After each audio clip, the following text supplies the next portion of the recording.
All right, let's go.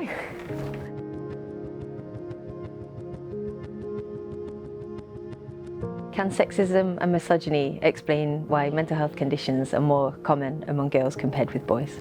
How do we measure positive feelings in young people with mental health difficulties reliably and at scale? How does a rare genetic disorder increase the risk of developing psychosis in young people?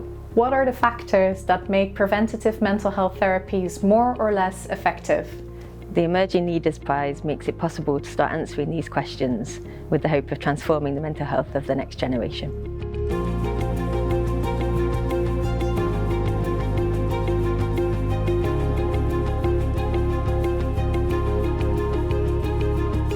Anxiety and depression are more common among teenage girls compared with teenage boys, and we don't have a good understanding of what drives these differences. Now we have the opportunity to deepen our understanding and create environments to protect young people's mental health in the future. It's so important that the Medical Research Foundation is prioritising children and young people's mental health this year with their Emerging Leaders Prize. It's an area that is very underfunded, and yet 75% of mental health difficulties start before adulthood and will often have impacts through into later life.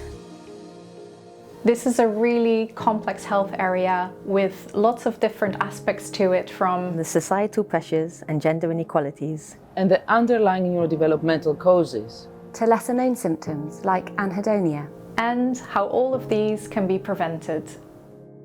Working with young people, we want to create a new measure of positive feelings and emotions.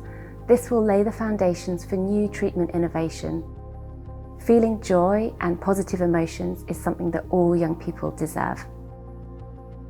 This funding will allow me to invest in this state-of-the-art technology, build new networks, and establish myself as a leading researcher in this important field. 1 in 5 young people experience a mental health condition in the UK, with depression and anxiety being the most common. Preventative interventions are not a one-size-fits-all. This is exactly what we're trying to uncover with this research, is better understanding what works for whom and help ensure that each young person gets the support that they need.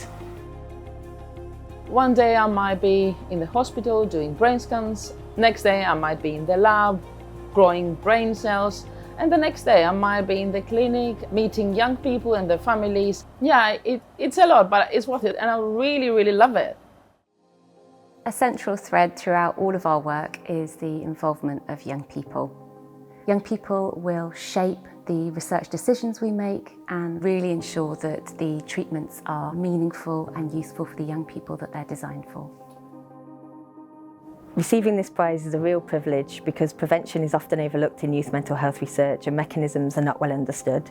More and more young people are struggling with their mental health, and this funding will help us in time to support more young people to thrive.